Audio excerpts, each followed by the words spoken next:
Hi everybody, this is the Comic Book Guy, the amazing, spectacular, terrific, the great one, the people's champion, your host, Hud, and this is another Homeless Report starring the weirdest comic book creator and YouTuber and generally strange individual known as your boy Zack, also known as Richard C. Meyer.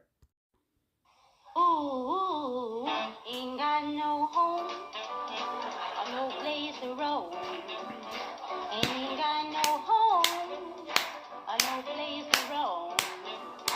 I'm a lonely boy, I ain't got a home, but I got a voice, and I love to sing. I sing like a girl, and I sing like a frog. I'm a lonely boy, I ain't got a home. And of course, this is the Comic Book Hut, and of course, this is a Homeless Report. Again, we brought back Madeline Kahn. She's back from vacation, ready and raring to go with that beautiful voice that she had with Clarence the Frogman Henry's song, which is really a great song. I cannot use the original because Clarence the Frogman Henry is like 80 years old, and he'll strike this channel down. They'll be able to use it. But it's a great song, and it's great comedy, great fodder. Not father, fodder. I just learned that. No, I just didn't know that word. Well, anyway, so your boy Zack had a meltdown. Well, what else is new? What else is new? But he had a meltdown, I guess, there's a comedy post, and there's a community post. And then the person that he, threw under the bus was, I guess, the YouTuber Critical Drinker. He's critical drunk. We just call him a drunk. The critical drunk. Who reviews movies and TV shows. This is all really about the Penguin and Agatha all along. And your boy Zack, who's completely destroyed his channel. He's now down to 97,600 subscribers. He's lost 200 subscribers since the last video that I did for you on this channel. So he's completely he's lost his audience. And I'm going to chronicle this because I was on his case back in 2018 when he was late with his first book, and I knew that there was something wrong with this guy. I don't like this guy. Something wrong with this guy. You know what I mean? And I was on him, and I knew something wasn't right. And it's proven right in this situation.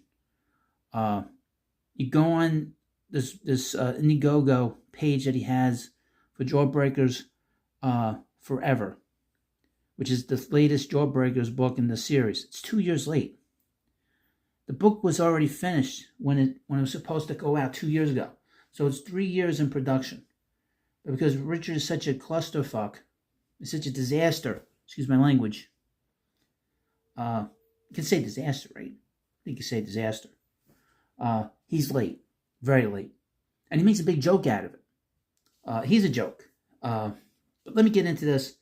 I'll show you the post that Critical Drinker put out, and then there was a post done by Nerdrotic, because not only has he been going after Critical Drinker, but he's also been going after Nerdrotic. So he's just dragging all these other creators, all these content creators into his insanity. Now this is your boy Zack's post that he put out the other day. This is from Tuesday, that he put on YouTube. Richard supposedly is not on X. He hasn't been on X in 6 years. But he put this out. He puts these passive aggressive. He put out this passive aggressive attack on these YouTubers. It's Review Tuesday, which means you've had 6 days to gauge what your audience will allow you to say. If it would just review shows as soon as they come out like every other critic on the planet, that would make you seem more like an actual critic than a consensus aggregator. Now, this is what the critical drinker, or the critical drunk said. Don't worry about the nicknames, it's just being fun. I'm not insulting him. I've never watched any of his videos, but I know he's got a big channel. Or maybe, I actually have a life outside of YouTube. Was away all weekend and only got back in time to watch and review the show yesterday. Then he insults Richard. I'm not going to say that. But I thought was interesting is that it's gotten the ire of these bigger YouTubers. Because Richard was one of these people that they all looked up to. And to see his meltdown, and the fact that the big YouTubers have absolutely have responded. One, like I said, they all looked up to Richard. Richard was somebody they'd like to be like back in 2017 and in 2018. I would mention, I began on YouTube, but the very first video I did was supporting Richard. And I was very inspired by him, okay, as a YouTuber. And was inspired by Ethan Van Sciver as a YouTuber. Okay, those two in particular. Now, Richard, as far as I know, doesn't have issues at home. Okay? That's preventing him from putting these books out on time. Alright? Richard is a disaster. I knew back in 2018 that there was a problem that the book wasn't out on time. It's because he's a mess. That first book, Jawbreakers Lost Souls, was 6 months late. When the book was done in August of 2018, that book didn't get out until February 2019, folks. For what reason, I don't know. I think you can give a creator about a month or two, especially if the book has been finished, a leeway. But for whatever reason, now he's lashing out. Because, first of all, his channel has failed, okay? His channel's failing. He's bleeding subscribers. He's lost 7,000 subscribers over the past several months. Over the last month, he's lost 1,600 subscribers. So that's a lot of people. It's a lot of people leaving. You don't realize how many people that is. It's a lot of people. You know. And he doesn't seem to care. It's like, and then he thinks that this is all good. Now, I don't know if he realizes that all these channels, they all share these different, they all share each other with people.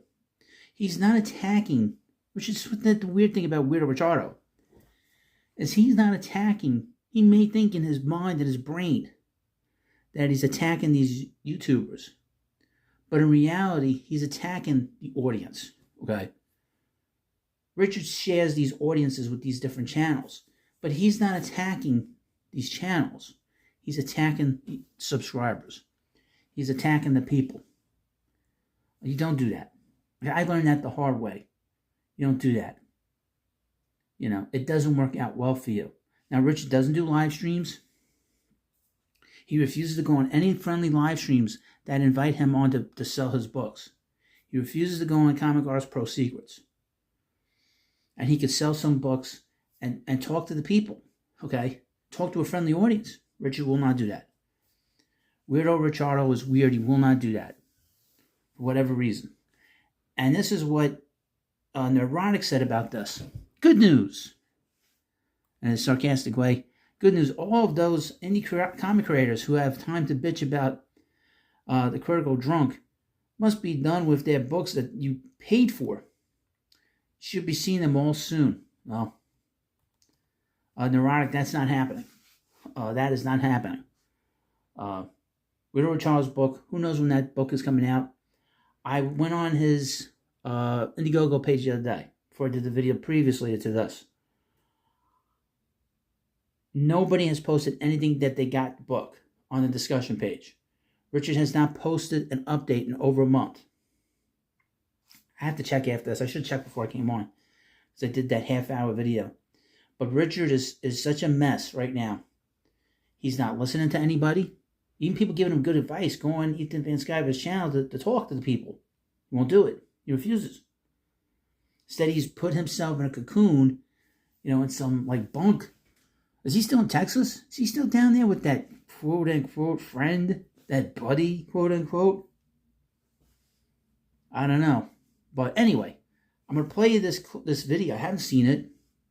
Of Richard attacking the Critical Drunk. So we'll get into this momentarily. Alright, so now Richard saw this comment by the Critical Drunk, okay? And now Richard's going to attack him now, okay? This is Weirdo Richard's, response. And he put this title out for this video. My channel is under attack. Just kidding, I'm fine. But why are groceries so expensive these days? This is why this is weird, okay? He puts out this title of this video like he doesn't care. But meanwhile, he's attacking all these different creators. And again, like I said before this, he's creating an environment where he's attacking the audience. That's why so many people are leaving and saying that he's a fraud. Now, I've said this many times. I said this a couple weeks ago. Richard rambles.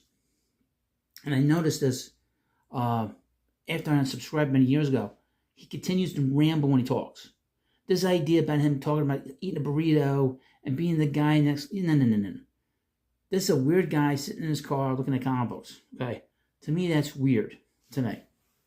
I always thought that was weird. I never thought that was interesting or cool. I always thought that was a little strange to do that. I also thought it was strange years ago when that Doomcock and Doom PP and Geeks and Gamers, Jeremy was sitting in a parked car in Texas. One guy's all in green, the other guy's wearing a mask. Yeah, a full head-on mask. I always thought that was a little strange. Anytime you do like a video in your car, you don't want to be on camera. Now, I do videos on camera the other side, but it's a little bit different. But with this, him attacking these YouTubers, and then going through this spiel. Get to the point, Richard. This is 24 minutes of this. God help me, I gotta go through this again. Some of the worst videos I gotta analyze are by Weirdo Richardo. Here we go. And my channel is under attack. That's what you're supposed to put in the thumbnail, right? With like googly eyes and stuff like that. Anyway, someone just sent this to me. It's very 2018. It's not something I'm really interested in talking about, but whatever. So, I think... I'm not interested in talking about it, but let me talk about it. And meanwhile, all he does is talk about this T. Franklin, I think her name is. He's like obsessed with her now. She's like the new, Heather Antos. And he's going back to all the old favorites. Heather Antos, going after Gail Simone. It's like, it's like there's some of his favorite hits. What, Kwanzaa's not available these days? I think it was yesterday. I did a community post that said, "It's Review Tuesday, which means you've had 6 days to gauge what your audience will, quote, allow you to say. If you would just review shows as soon as they come out, like every other critic on the planet, that would make you seem more like an actual critic than a consensus aggregator." This apparently bothered the critical drinker because he responded, "Or maybe, I actually have a life outside of YouTube. Was away all weekend and only got back in time to watch and review the show yesterday." So, this is a fine response with no context at all, but my point was not that one person had a vacation one weekend. My point was that this is a trend, that Critical Drinker, a professional critic, consistently reviews things the week after they come out, which allows for multiple things. You've all seen the movies where the person is in the wilderness, they lick their finger, they stick it up in the air, they see which way the wind is blowing, and then they know which way the wind is blowing. Now, I would mention that there are things that you see, and you need time to sort of sit and think about it and have sort of an idea of what you watched, okay? All right? Some people need time to think about how, they watch this movie. You got to be able to give you a really intelligent, have an intelligent conversation, other than just give you a snap, especially if you're making money, a snap, a judgment on it, And maybe the critical drunk, maybe he does notes, maybe he takes notes, needs a few days to write down stuff and just give himself a really good, give his audience a very thoughtful way of discussing the movie or the TV show or the book or whatever, and not being it off the top of his head, trying to remember what he saw. There were times I would go to the movies. I haven't been to a movie in a long time. But there are times in the movies where, I go to the movies and I have to think about, a few hours later, how the movie went, how the movie was sequenced. Because sometimes, especially with these big budget movies and these action movies, stuff is coming at you so fast, it kind of goes in one ear and out the other. And maybe the critical drunk does that. Now Richard likes to paint this broad brush on some of these clowns. Which I'm not a big fan of some of these YouTubers. Okay, I'll admit that. Although, one of my favorite punching bags, one of my favorite channels used to be World Class Bullshit Hours. Remember Jeff Hicks? And my girl Jessie, Jessie Milestone. I'll rule the day, folks. Our paths cross. I'll rule the day. I was in Philadelphia a couple weeks ago. I think she got into like a big fight down there a few years ago. Got thrown out of a bar because she thought she could fight some guy in a bar. And the guy basically beat the hell out of her. Supposedly. Let me get back to Weirdo Richardo. Sorry. Why would you do that? I understand needing to know, like, north, south, west, and east, but how does the direction of the wind help you in any way? The wind's going that way. Okay. But it gives you a chance to see which way the wind is blowing, watch other people's reviews, and then you don't have to do your own review. You can think that you saw something. And I'm not saying that Critical Drinker fakes every single review, but I've done a bunch of community posts where I made it really clear that this is what I believe. He does one 10-minute review and he gives tons of detail and talking about the plot. Very clearly saw it. Then he does another one. It's 8 minutes. 4 minutes is just about how Hollywood is woke. And then the other 4 minutes is like just stuff you would get from the trailer. So it's like I mentioned a million times, I was in the military and people are always lying in the military basically for two different reasons. Enlisted people don't want to get in trouble. Officers don't want to admit that they don't know things or that they made a mistake. So I got good at reverse engineering lies.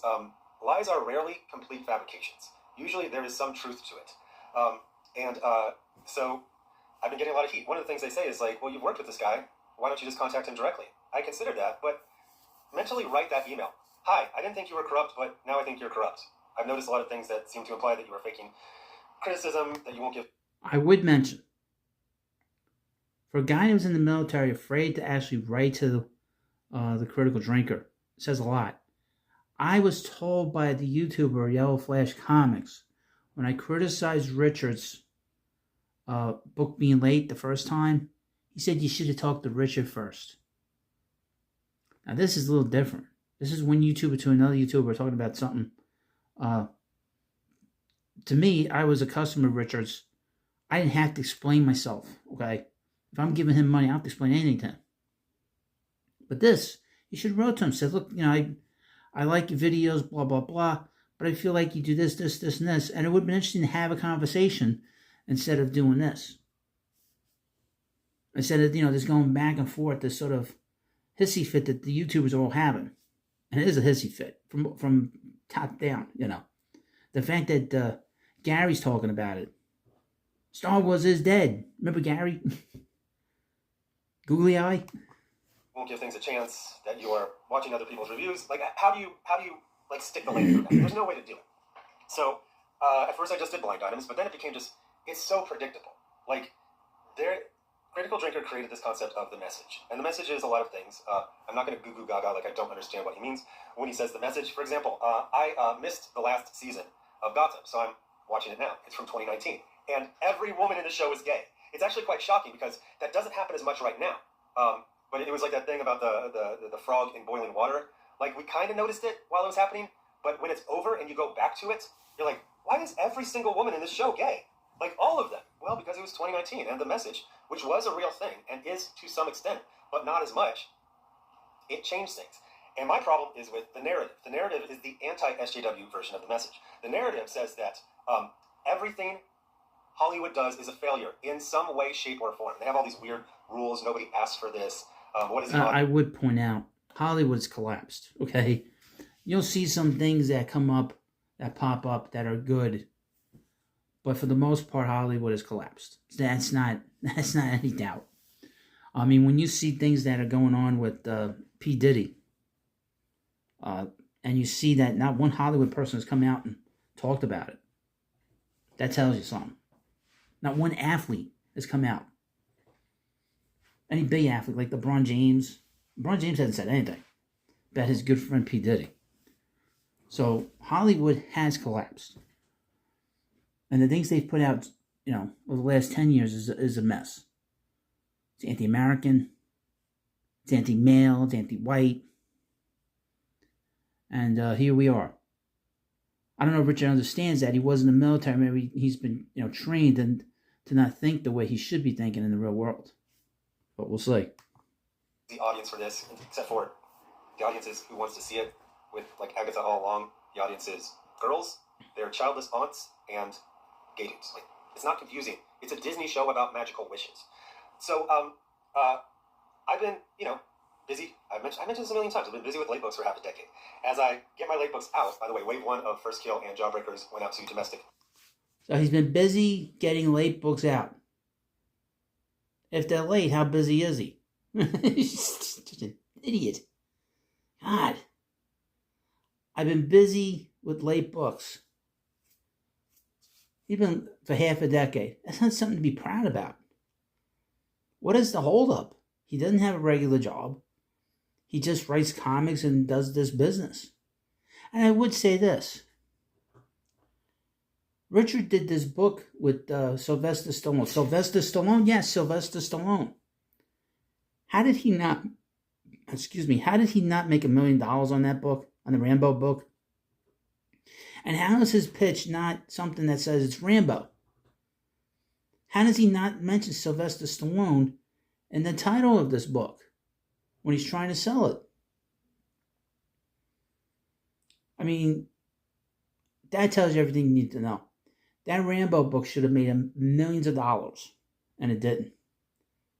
It tells you how incompetent Richard is.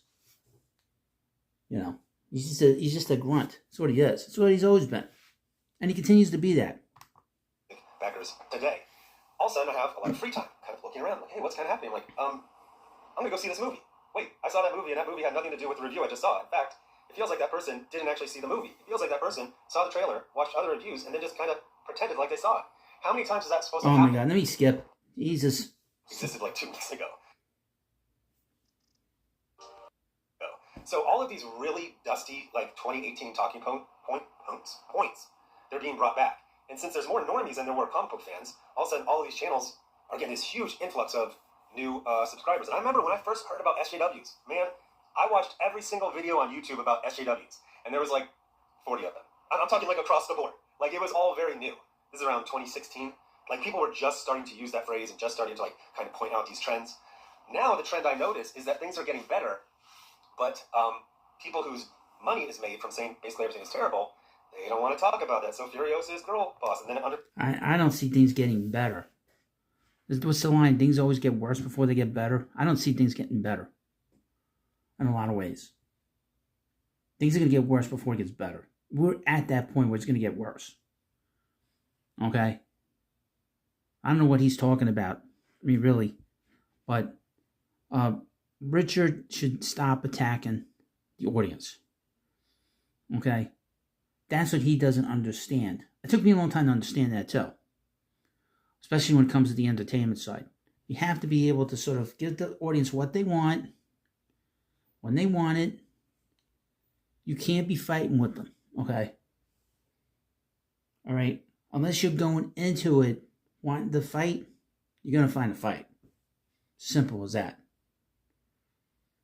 And this is another homeless report starring the weirdest YouTuber known to man, woman, and every little furry creature out there, known as Richard C. Meyer.